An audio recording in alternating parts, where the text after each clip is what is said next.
a sus discípulos y a los que le escuchaban. Y él decía que había dos edificaciones, que había una que había sido construida sobre la roca y otra que había sido construida sobre arena. Pero si ustedes me preguntaran, es que por dónde va a hablar, por ahí no iba a empezar. Pero bueno, el Espíritu Santo hizo como quiso. Las casas o las edificaciones hoy en día tienen que ser sismo resistentes. Nosotros sabemos que una casa que no sea, o sea, que no aguante un movimiento telúrico fácilmente se puede ir al piso. Vemos el caso de un país que sufrió varios temblores, especialmente 2 seguidos, y prácticamente destruyeron el país. Y tal parece, según estudios, es que las construcciones no eran sismo resistentes. ¿Qué quiere decir eso? Que cualquier movimiento raro, y no sé si me están entendiendo, hace que se mueva la construcción. Y cuando venga algo más fuerte, ¿creen ustedes, verdad, que la construcción va a resistirlo? No lo va a resistir. Se va a ir al piso. Hoy vamos a hablar de construcciones. Hoy vamos a hablar de casa. La tal casa somos nosotros, dice el libro de Hebreos, quien lo escribió. Casa. Proverbios 9:1. Por ahí vamos a empezar a hablar el día de hoy.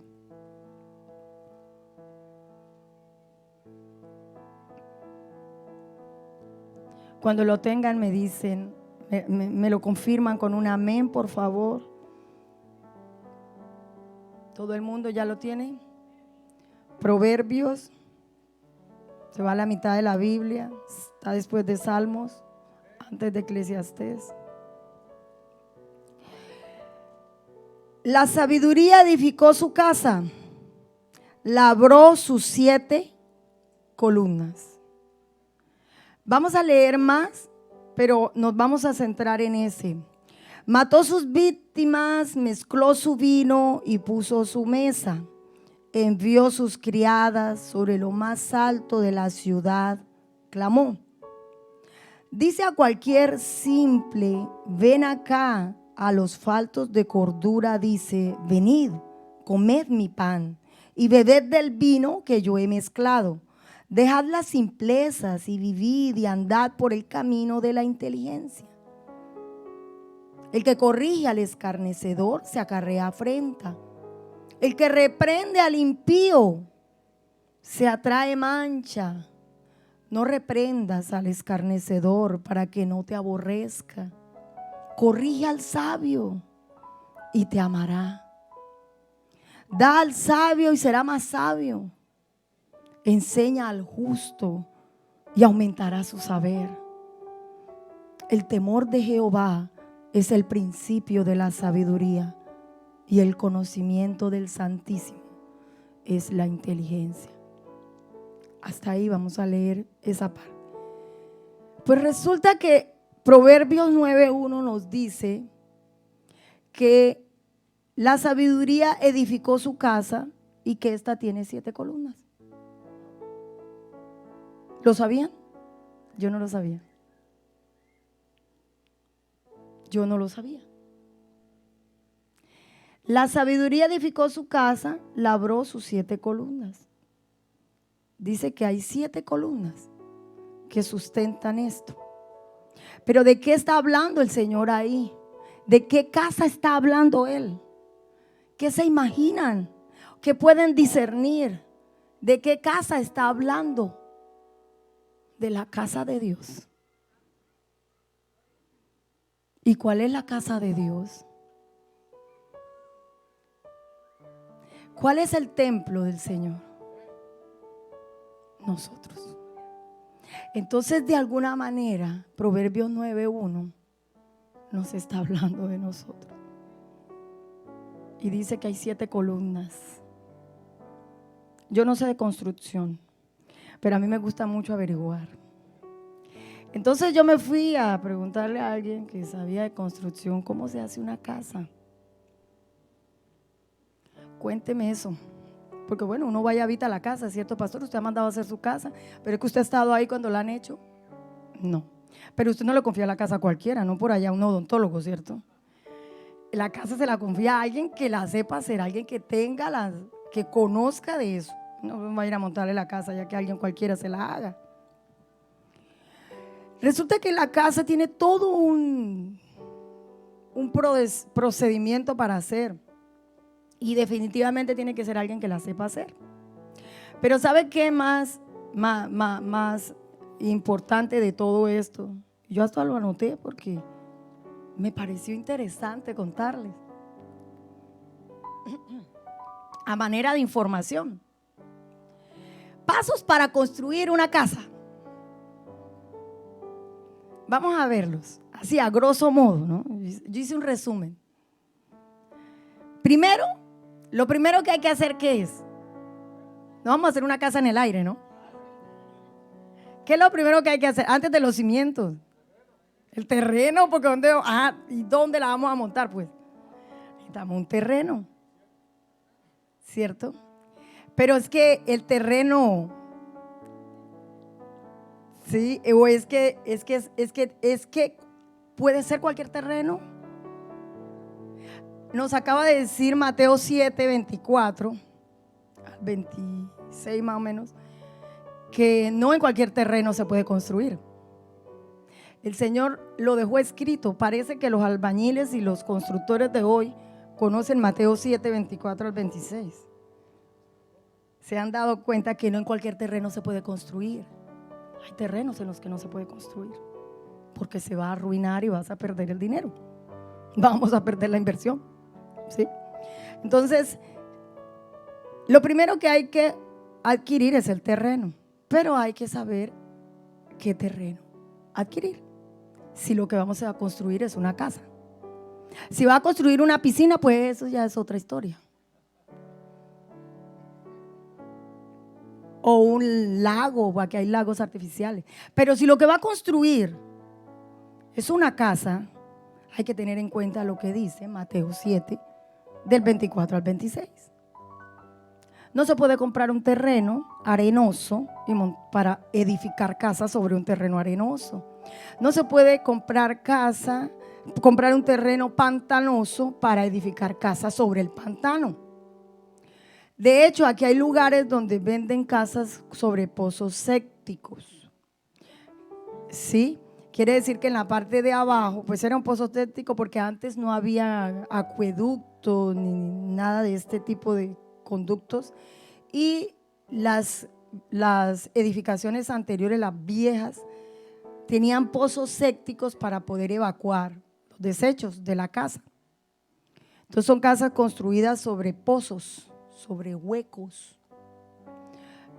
Muchos dicen que son seguras, pero actualmente el banco ni siquiera quiere mucho tener historia con ellos. O sea, el banco no quiere mucho enrolarse en una situación de esa. Mandan a hacer inspecciones, todo este tipo de cosas, porque ellos no quieren ir a de pronto acreditar una casa que se vaya a derrumbar. Ellos van a perder. Entonces, depende mucho del terreno. Hay que buscar un lugar sólido, un lugar firme, un lugar que no esté anegado, que no haya infiltración de agua, que no sea arenoso, como nos lo dice la palabra, que no sea pantanoso. Debe ser tierra firme.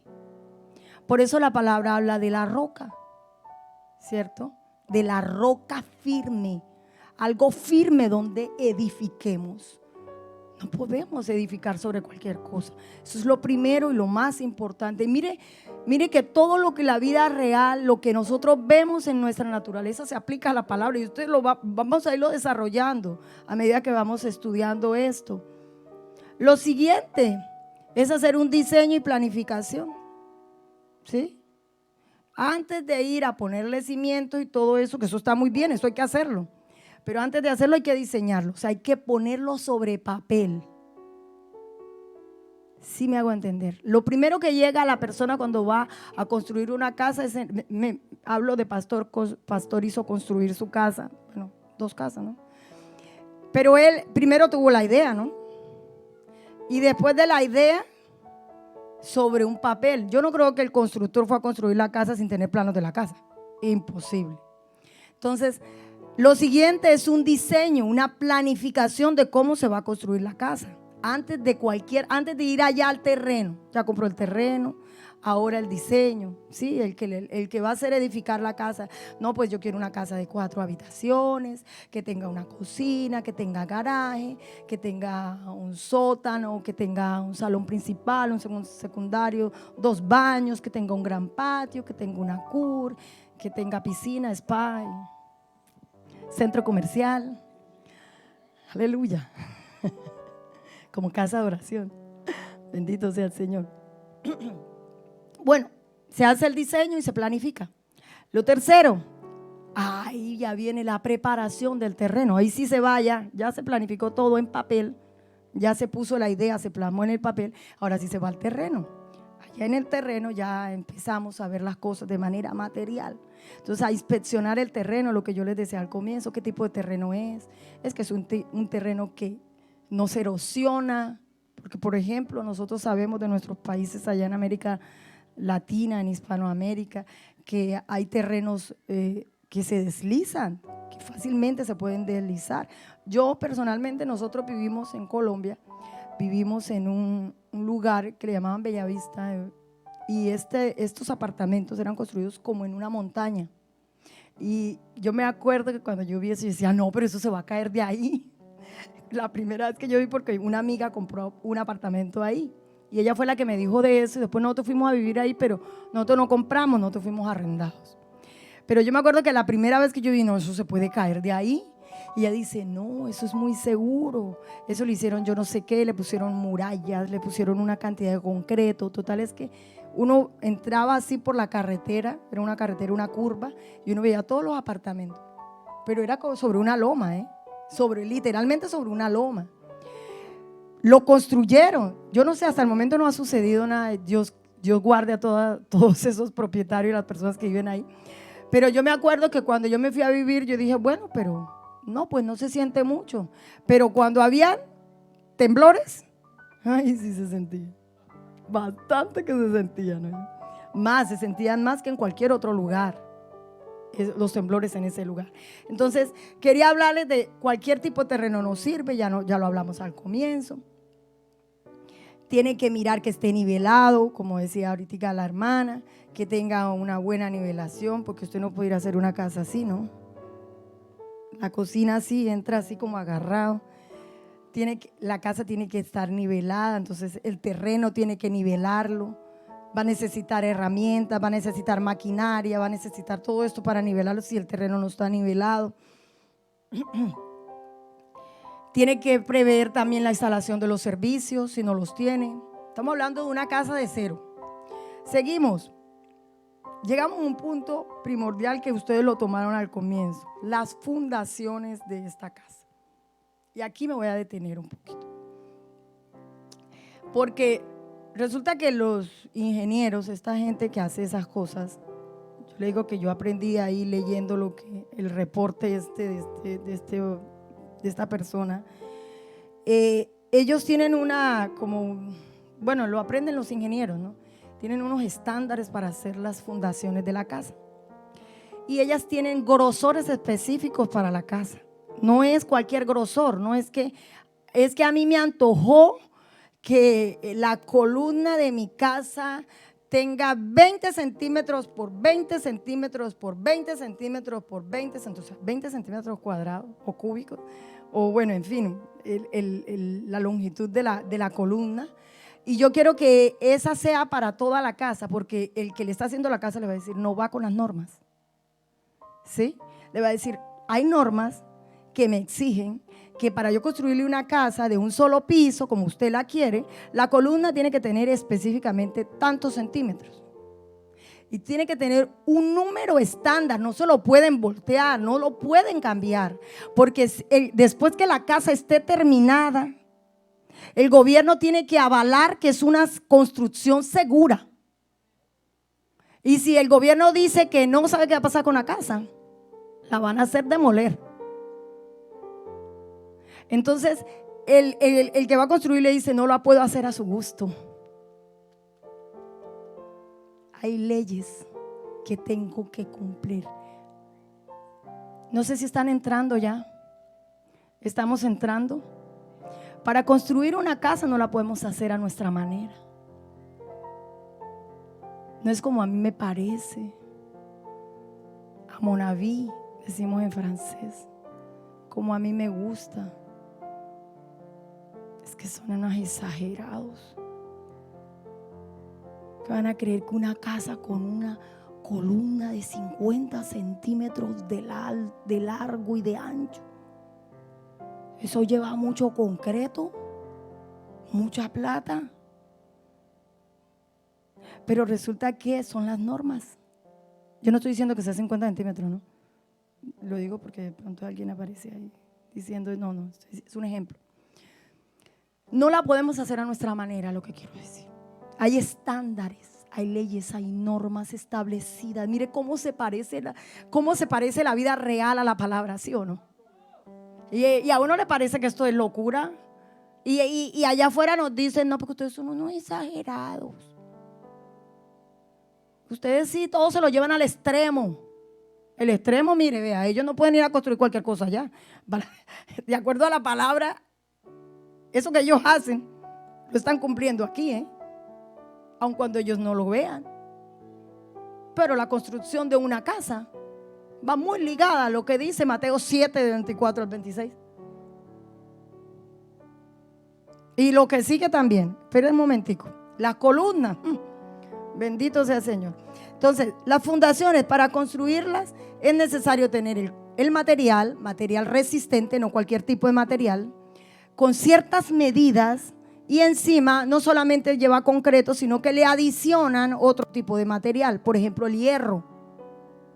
¿Sí? Tienen que meterle varillas de hierro, o yo no sé qué otro tipo de material, pero son varillas que tienen también un diámetro específico.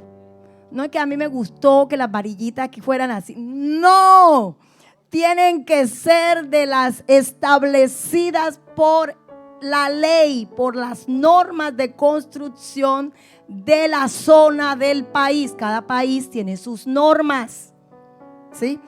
Los países que tienen tendencia o que están sobre el cinturón de fuego, la mayoría de las construcciones tienen que ser por obligación sismo resistentes, porque cada rato van a sufrir movimientos. Entonces, bueno, yo creo que acá hay gente que vivió en Chile, ¿eh?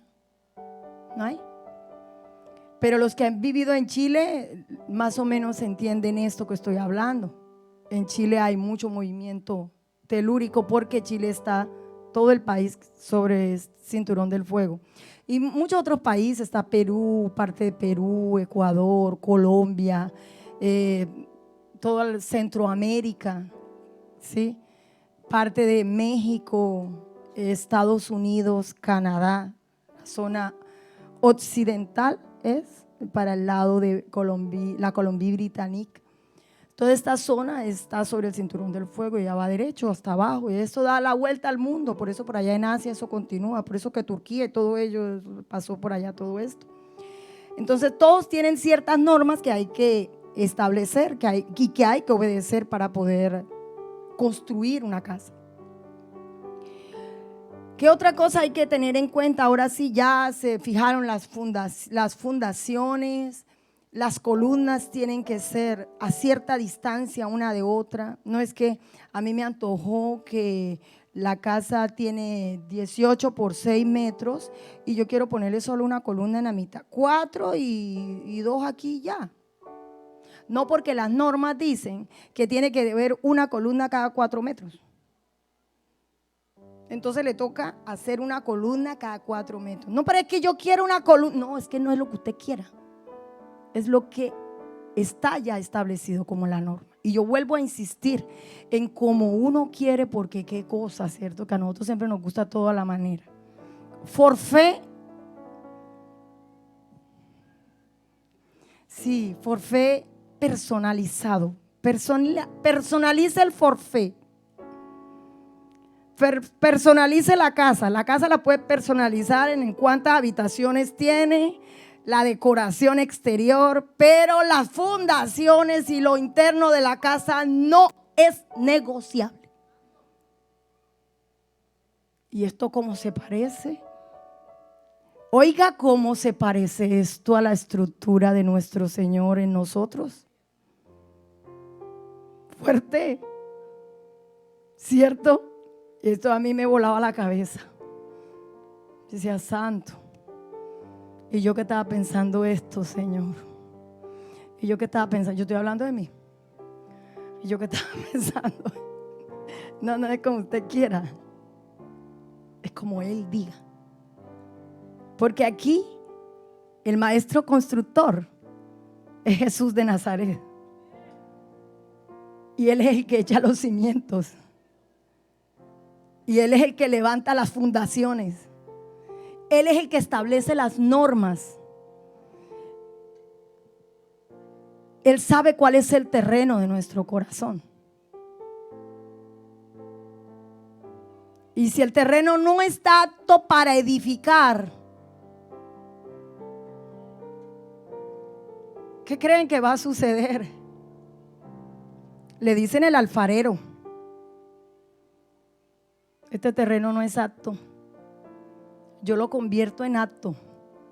Que Él es el único que puede coger un terreno fangoso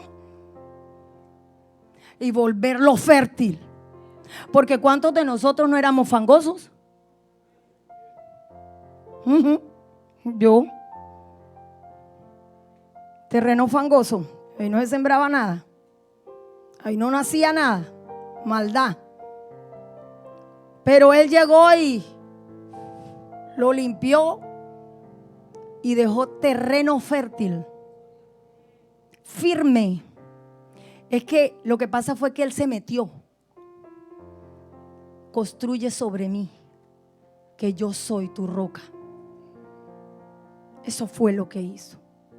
Se metió en nosotros, dentro de ti, dentro de mí, y se estableció como terreno firme. No cualquiera va a venir allá a decir sus propias ideas o sus propias opiniones. Esto es de acuerdo a lo que Él dice, no de acuerdo a nuestra opinión. Después que ya ha hecho todo eso, las fundaciones y todo, empieza la preparación de las instalaciones eléctricas, la plombería, bueno, las luces, la electricidad, todo los acabados, bueno, todo el resto.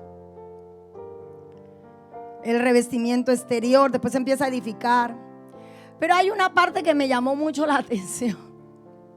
Y es que cuando ya la casa está construida, hacen venir un inspector. ¿Cómo le parece que no puede decir el constructor? No puede decir, no, pues ya la casa está lista, se la entrego. Yo no sé si usted sabía, pastor, que ellos tuvieron que hacerle inspectar su casa. El gobierno vino, yo no sé a quién mandan allá, a ver si está conforme a las normas, para poderle librar la casa a usted, para podérsela entregar. Bueno, y le profetizo que la casa de ustedes también la van a mandar a construir en el nombre de Jesús. ¿Por qué no? Santo. La que ustedes van a construir en el nombre de Jesús. Entonces, esa casa que le van a entregar, ya ellos la han hecho inspeccionar. El constructor tiene que hacerla inspeccionar y no se la puede entregar.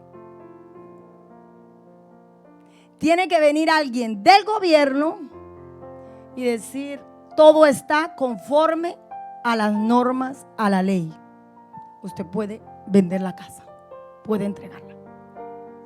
Si él llega a encontrar anomalías, por eso es que hay muchas cosas raras que suceden, ¿no? Que a veces tapan cosas que no se ven, o que si el inspector no es honesto, puede estar cometiendo un grave error, porque la casa después puede producir un derrumbe, se puede caer, se puede agrietar, puede sufrir infiltraciones, inundaciones. Bueno, aparte de que puede suceder, ¿no? En estos países sabemos que así es. Pero si es porque los materiales no fueron correctos o porque hubo deshonestidad a la hora de construir la casa, hay un peligro de muerte a los que viven ahí. ¿Sí? Por eso hay a veces demandas al gobierno o demanda al constructor, porque no hubo honestidad a la hora de construirla. Pero me pareció muy curioso que manden un inspector antes de entregarle la casa a uno. Le tienen que mandar un inspector para decirle la casa está bien, es habitable, es segura, usted puede comprarla. O sea, un constructor nunca le va a vender a usted una casa si eso no ha pasado. Ellos tienen la obligación de hacerlo.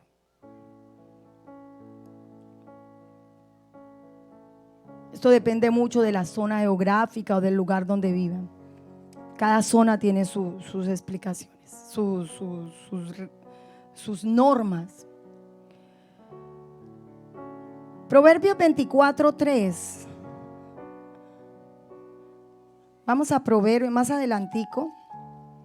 Proverbios 24:3 dice: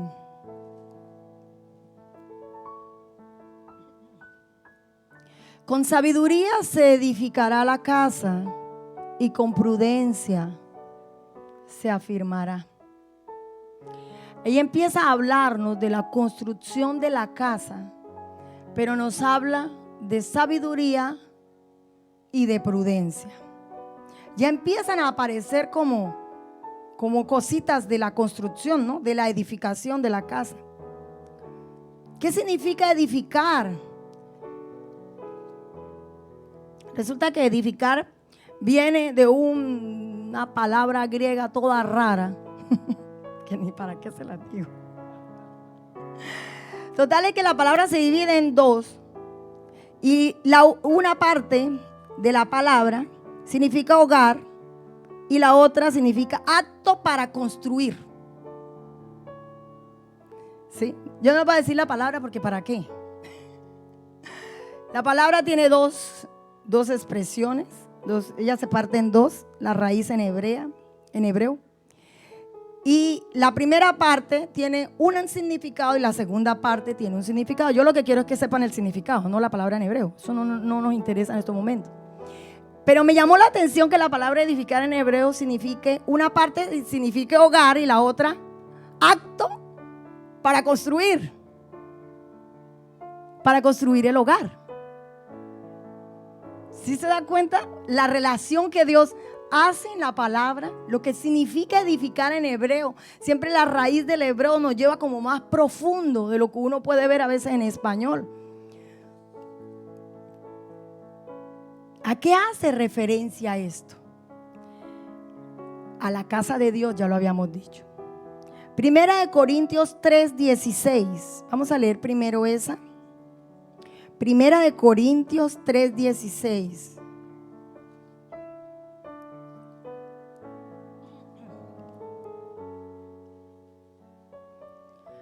¿No sabéis que sois templo de Dios y que el Espíritu de Dios mora en vosotros? Está diciendo que nosotros somos la casa de Dios, porque un templo es una casa, ¿no? Es una edificación. Primera de Pedro 2:5. Yo ya lo había mencionado, solamente estoy dando la cita. Primera de Pedro 2:5.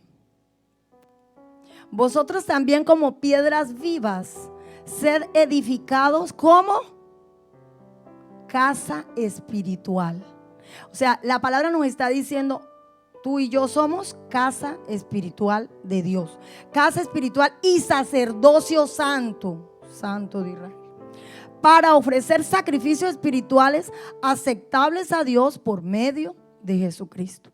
O sea, está especificado en la palabra de qué tipo de casa están hablando y quién representa esa casa, que somos nosotros.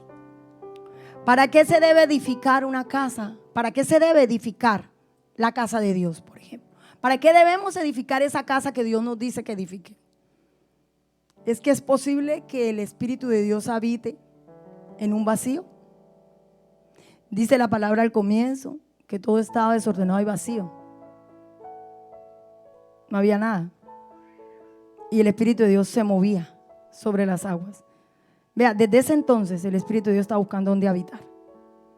Desde ese entonces el Espíritu de Dios estaba buscando dónde habitar. Por eso nos creó. Sigamos.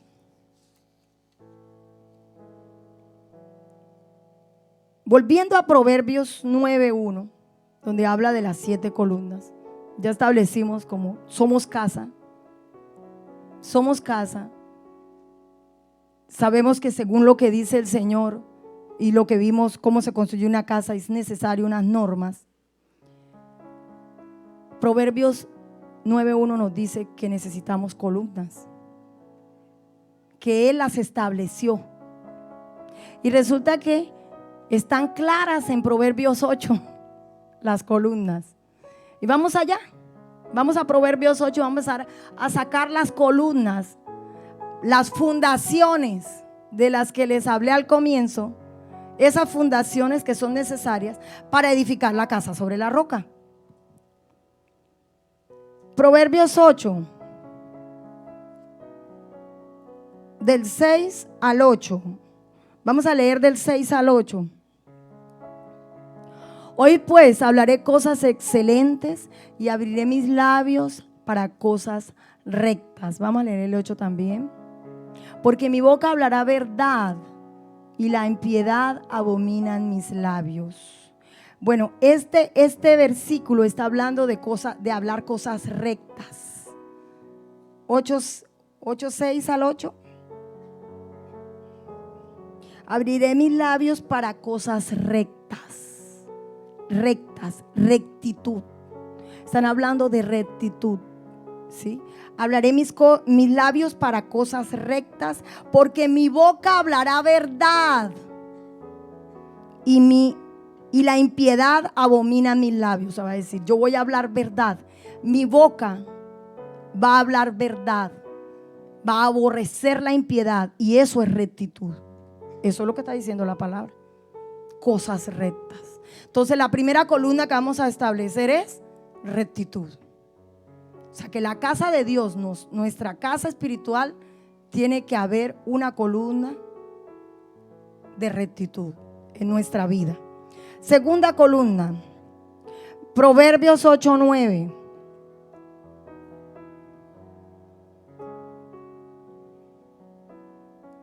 Todas ellas son rectas al que entiende y razonables a los que han hallado sabiduría. Todas ellas son rectas al que entiende, al entendido. Y saben que ese entendido es sinónimo de conocimiento. Alguien entendido es alguien que tiene el conocimiento. Segunda columna, conocimiento de Dios. Conocimiento de Dios. Segunda columna. Tercera columna, Proverbios 8 del 10 al 11. Recibid mi enseñanza y no plata, y ciencia antes que el oro escogido, porque mejor es la sabiduría que las piedras preciosas. ¿De qué está hablándonos ahí? Está hablándonos de la enseñanza, sinónimo de instrucción.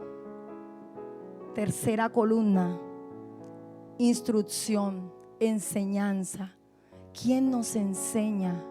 ¿Quién nos guía? ¿Quién nos hace andar por caminos de rectitud? ¿Quién es en la palabra de Dios y en Dios? ¿Quién es el que hace eso? ¿Quién es el que nos instruye? Le voy diciendo, la palabra dice que ella misma nos instruye, que el mismo Espíritu nos instruye. Él es nuestro maestro. Él es el que nos enseña. Tercera columna, instrucción o enseñanza. Cuarta columna, Proverbios 8:12. Vamos a leer rápido. Yo, la sabiduría, habito con y hallo la ciencia de los consejos. Cordura y prudencia es lo mismo. ¿Sí? Son sinónimos. Cordura y prudencia es lo mismo. ser prudente, si hablamos de cordura, es ser cuerdo, ¿sí? No actuar diciendo cosas locas por ahí para después decir otras. Mire, mis amados, eso se llama apostasía. Cuando no es mentira, cuando no es que la persona tiene un problema con la mentira, grave, que sabemos por la palabra que son un espíritu, ¿no? Pero no podemos decir una cosa para después decir otra. O sea, Jesucristo es el Señor y es el Señor para siempre. Y no importa si yo estoy atribulado, cansado, fatigado, afligido, angustiado, amargado, etcétera, etcétera, etcétera. Jesucristo es el Señor. ¿Sí me hago entender? O sea, la convicción que tengo no cambia por mi estado de ánimo. No puede cambiar porque yo me siento bien o me siento mal, entonces ya Él no es el Señor. Pero por favor, entonces ¿a qué? Dijo el apóstol, somos dignos de conmiseración. Cerremos y nos vamos, dijo pastor un día. Estamos perdiendo el tiempo. Él es el Señor. Punto final. En toda circunstancia, en todo tiempo, el rey David dijo, te alabaré. Te alabaré en todas circunstancias, no importa lo que yo esté pasando. El hijo lo estaba persiguiendo y él estaba subiendo al monte de Getsemaní, al mismo donde subió después Jesús. Allá mismo él estaba ya subiendo, vea, destrozado, vuelto nada. Eso tenía el corazón hecho pedazos. Pero estaba subiendo y adorando a Dios, porque la palabra de Dios dice que él iba adorando con el pueblo. Porque Dios es el mismo y porque él estaba atribulado, eso no significaba que Dios había dejado de ser Dios. Porque nuestra situación se agrave, se vea negra, se vea oscura, como que me parece que no es, entonces ese no es Dios.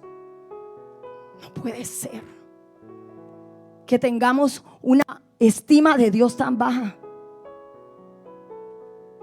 No puede ser que cuando venga el ataque, el primero que vamos a culpar del problema es a nuestro Dios.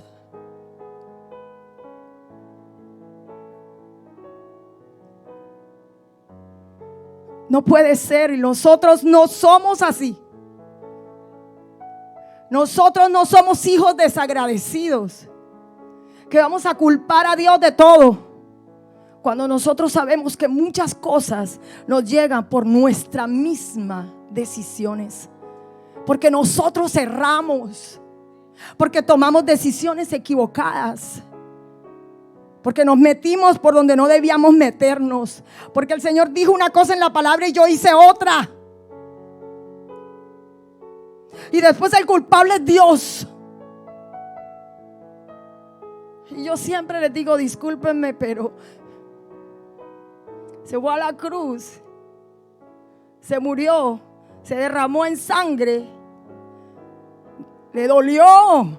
Él tenía células, músculos, carne como tú y yo.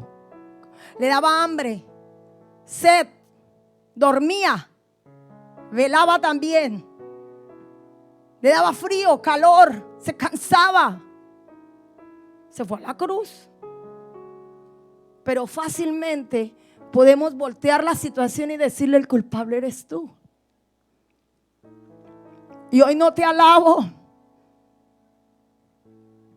porque me falta, porque la higuera no floreció, porque no hay vacas en los corrales. Hoy no te alabo. Hoy no voy a tu casa porque pasó esto y aquello. Y entonces, quinta columna, Proverbios 8:13. El temor de Jehová es aborrecer el mal, la soberbia y la arrogancia, el mal camino. Mire, mis amados, ¿sabe qué significa tener un encuentro con Dios? ¿Lo sabes? ¿Sabe qué significa tener un encuentro con Dios? Que le caiga encima el temor de Dios. Eso significa tener un encuentro con Dios. Cuando le cae encima el temor de Dios, ay, santo. Cuando a uno le cae encima el temor de Dios, se encontró con Dios. Ahí se encontró con Dios. Encontrarse con Dios no es que le llegue un ángel, querubín, serafín,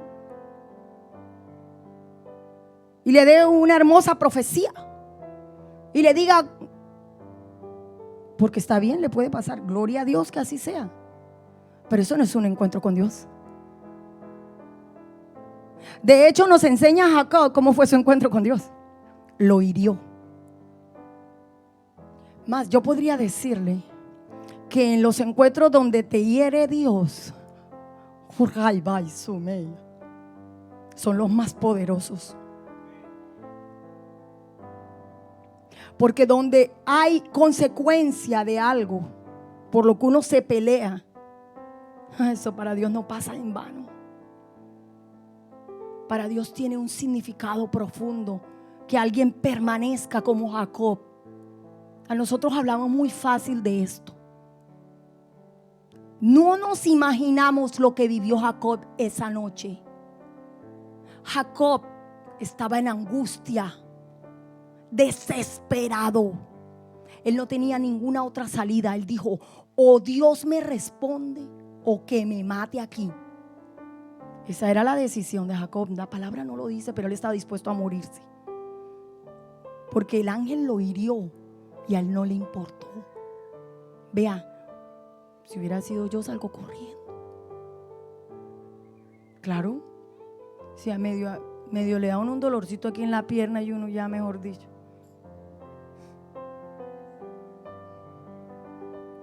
Ahora, ¿qué será que el ángel de Jehová lo medio rozó? Y el hombre quedó cojo de por vida de ahí para adelante. Pero esa fue su señal. Esa fue la señal que tuvo un encuentro con Dios. Y Jacob, después de eso, nunca más fue el mismo. Temor de Dios le cayó encima a Jacob. No porque lo hirió, porque hay otros que han tenido encuentros con Dios y no han sido heridos. Gedeón vio un ángel. El ángel de Jehová vino, le habló a Gedeón. Gedeón le ofreció, le dio ofrenda. Más, esa es una de las ofrendas que más me impresiona, porque el ángel de Jehová llegó y se comió todo. Dice que caldo, le puso caldo, yo no sé qué más lo que le puso. Y llegó el Señor y tenía hambre. Se lo comió todo, yo. Fuego descendió y no hubo nada. Tremendo. Tuvo un encuentro, sí. A Gedeón no le pasó nada, no lo hirió, no. A Gedeón lo que le hirió fue el orgullo. Porque él estaba muy convencido de quién él era. Yo soy el más chiquito.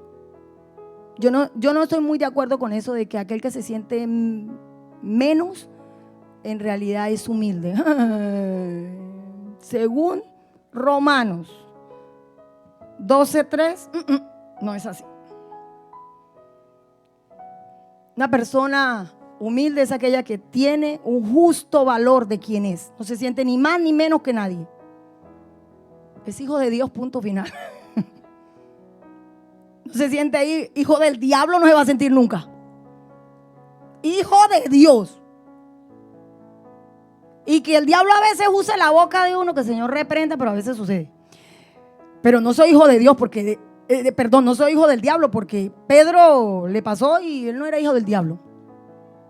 Entonces tenemos que tener un justo valor de quienes somos.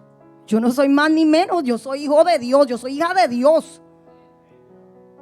Sí, eso es lo que soy. Y que el otro venga a decirme esto, aquello, soy hija de Dios y punto. Soy hijo de Dios y punto. Que el diablo diga lo que le dé la gana. A mí no me importa eso, a mí me importa lo que dice Dios. Dice que yo soy hija, dice que yo soy hijo. Entonces Gedeón se sentía menos. Y a veces parece como que, ay, es humilde. No se puede tener ni un más alto estima. Dice la palabra de Dios en Romanos 12:3, mi hermano. Es conforme a la fe. Conforme a la fe somos quienes nosotros, a ver, hijos de Dios. Yo no puedo tener una estima más alta ni más baja de quién soy. Soy hija de Dios y punto. Ay, aquella se cree mucho, o aquel se cree mucho. No, yo me creo hija de Dios y punto. Ay, mire, no, pero si el Señor se manifiesta, como se manifiesta en mí, se manifiesta en usted. Porque Él no tiene preferidos. Todos somos hijos de Dios. Si lo hemos confesado, si nosotros andamos según su palabra, si nosotros aceptamos a Cristo en el corazón, nosotros somos hijos de Él. Su novia, su iglesia, su casa. Y nadie puede poner en duda eso. Entonces ahí es donde empieza uno allá a filosofar. Pero es que me dijo que diga lo que quiera. Sí, a mí me vale que me digan lo que quiera. Mi hermano, dígame lo que quiera, no me interesa. Yo le creo a Dios. De hecho, no me gusta ni que me halaguen ni que ninguna de las dos, ¿eh? A mí no me gustan los halagos, ustedes lo saben. Y yo los paro cuando me halagan. No me gustan. Porque hay algo raro en eso. No por ustedes, pero puede venir ego sobre uno. Es por protección de uno mismo. Si me hago entender, es por protegerse uno mismo. Alabe a Dios, adórelo, dele la gloria a Él. De cuando acá el pincel del cuadro que pintó Picasso es famoso, a ver. Yo no conozco un pincel. Ustedes conocen un pincel de Picasso. Pincel de Picasso. Wow, famoso. Vea, es famoso el Picasso. La pintura que pintó el creador del cuadro. Pero el pincel por ahí ni lo notamos. Yo no sé, yo no lo conozco. Quién sabe dónde. Entonces, el instrumento no sirve de mucho ahí. La gloria es de Él. Entonces por eso les hablo. No se sienta más, no se sienta menos. Lo que usted es. Usted es hijo de Dios. Mire, vamos a leerlo. Digo pues, por la gracia que me es dada, dijo el apóstol, a cada cual que está entre vosotros, que no tenga más alto concepto de sí que el que debe tener. ¿Sí ve? Sino que piense de sí con cordura, conforme a la medida de fe que Dios repartió a cada uno. Ahí está claro.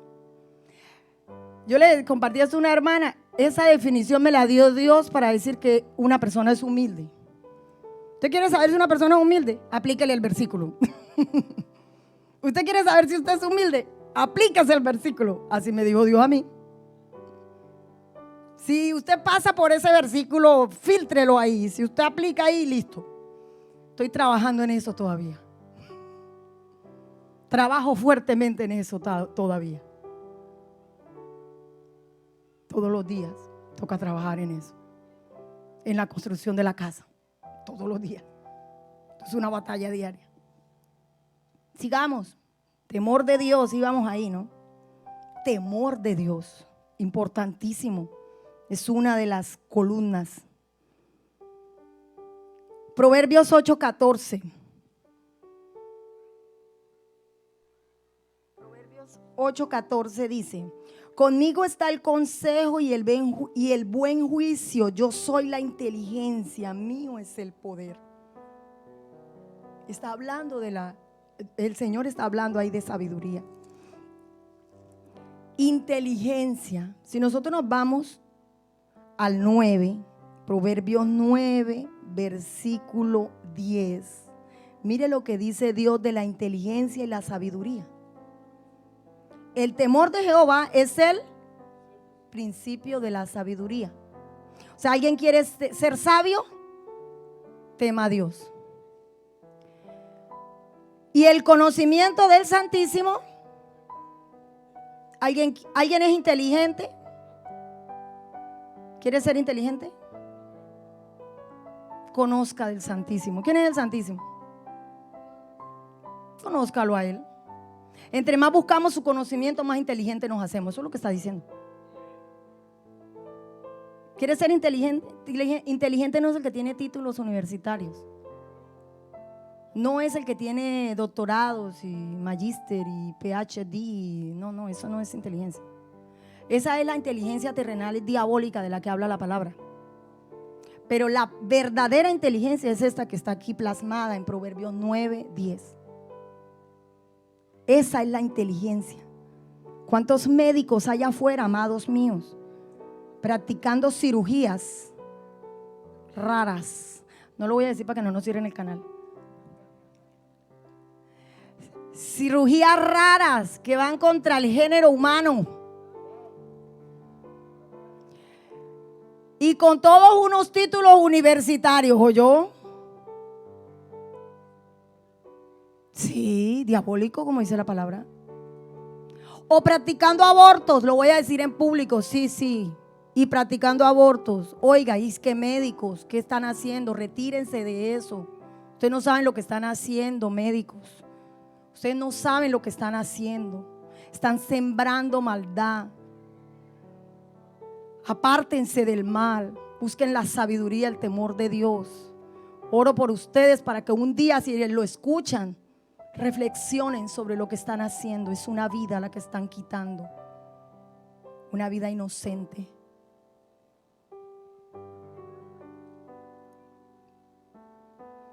Inteligencia diabólica.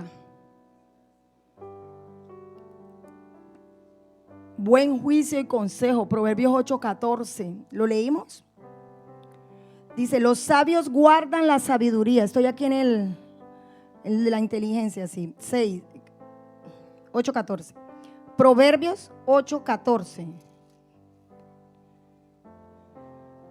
Conmigo está el consejo y el buen juicio. Yo soy la inteligencia. Mío es de lo que estábamos hablando ahorita. ¿De quién es el poder? De Dios. ¿De quién es la inteligencia? Él dice: yo soy la inteligencia. Es que Él es el principio y el fin. ¿Quién le enseñó a Dios? ¿Quién le aconsejó? Dice la palabra. Nadie. Proverbios, la última columna. Proverbios 8:15 y 16. Por mí reinan los reyes y los príncipes determinan justicia. Por mí dominan los príncipes y todos los gobernadores juzgan la tierra. Justicia. ¿Recuerdan cómo nos llama el Señor a nosotros? Justos. Él dice que nosotros, los hijos de Dios, somos justos. No es el que hace buenas obras y gloria a Dios que las hagan, pero ese no es el que es justo, o no es el juez que hizo justicia, porque ellos también se equivocan. El juez verdadero es Él, y a Él es que viene la honra, y Él es el que es el juez justo, y Él es el que, como Él es justo, Él es el que puede hacer justos, y nos justificó a nosotros por fe. Esas son las 7 columnas que encontré, que el Señor me mostró en la palabra. Son las firmes. Construir una casa firme con 7 columnas. Y nosotros podemos empezar a preguntarnos: ¿las tengo? Yo pasaba por ese filtro. Señor, aquí me falta. Señor, todavía no he empezado. En esta,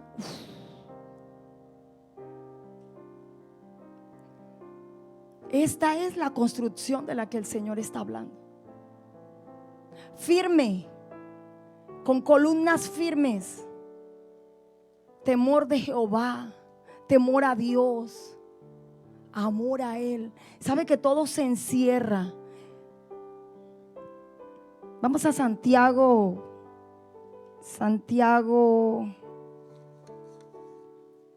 ya para cerrar, Santiago 3:13.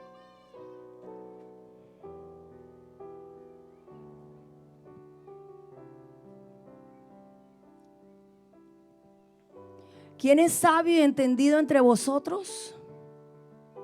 Muestre por la buena conducta sus obras en sabia mansedumbre. Vamos al 17.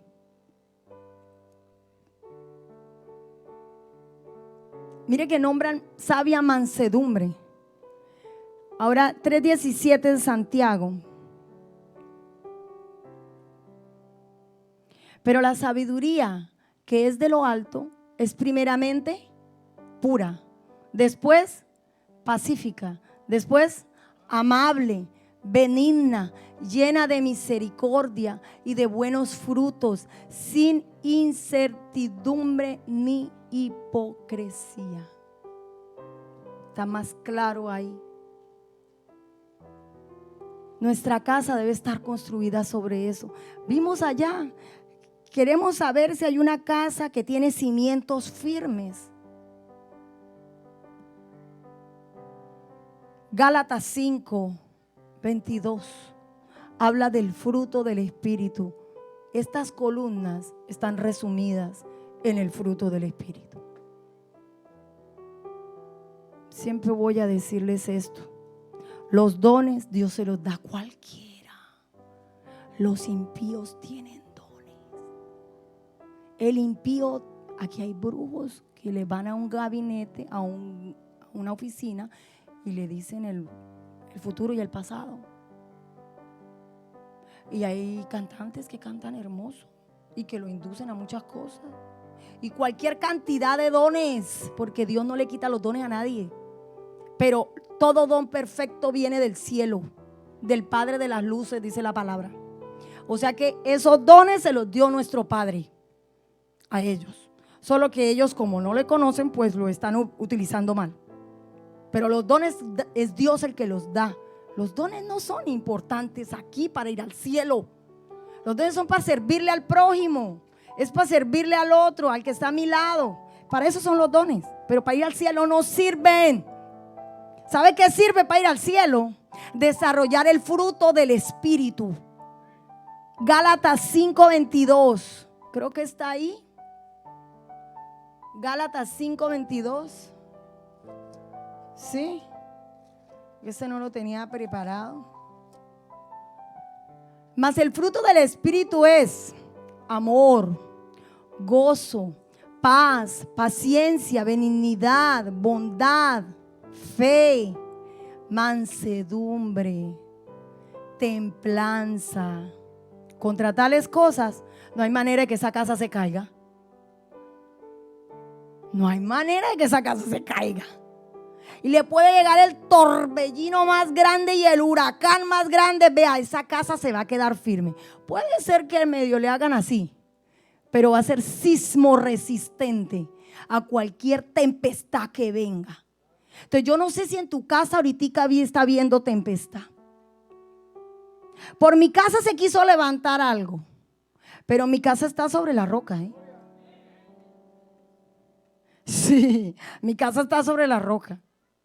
Así que para tumbarla le va a quedar difícil, porque es sismo resistente. Sí. He decidido, yo y mi casa, servir a Cristo.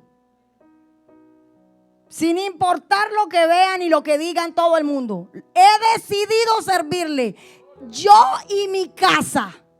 Y eso incluye en todos, no unos cuantos.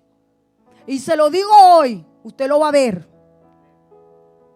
Ustedes lo van a ver. No estoy plantada sobre la arena.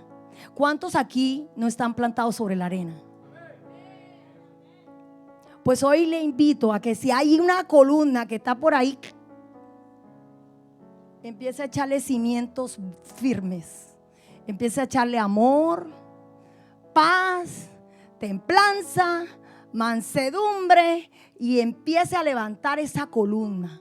Mire, en Dios hay algo que no hay en otra parte. Y es que nosotros fallamos, nos arrepentimos y Dios nos perdona. ¿Qué quiere Dios? Que no volvamos a hacer lo mismo. Él quiere que haya un arrepentimiento genuino. Si hay algo que te está llevando a hacer que las columnas de la edificación o que no fueron levantadas como eran correctas, hay veces que desde el comienzo no fueron bien cimentadas. Sí, como les decía al comienzo, hay construcciones que vinieron y que le hicieron una falsa construcción. Le metieron materiales baratos, varillas que no eran. ¿Sí? Le hicieron algo incorrecto a la construcción y las bases no están firmes. Y por eso llegó cualquier cosa y ¡pra! Pues llegó el momento de enderezarla. Porque con Dios es posible. ¿Quién es el que edifica? Es Él. ¿Sí? Entonces yo le invito hoy a eso. Esa es mi invitación el día de hoy. Hay columnas que no están firmes, que se han agrietado. De pronto vino el viento, vino la tormenta, vino el problema y se agrietaron, se movieron, como que siente que se va a ir al piso. Circunstancias que no manejamos, que se salen de las manos y como que me parece que se está ladeando. Pues llegó el momento de volverse a Él y decirle: Señor, aquí estoy. Todo empieza con una rendición. Me rindo a ti, Señor. Una vez más, yo le invito ahí donde está. Oremos.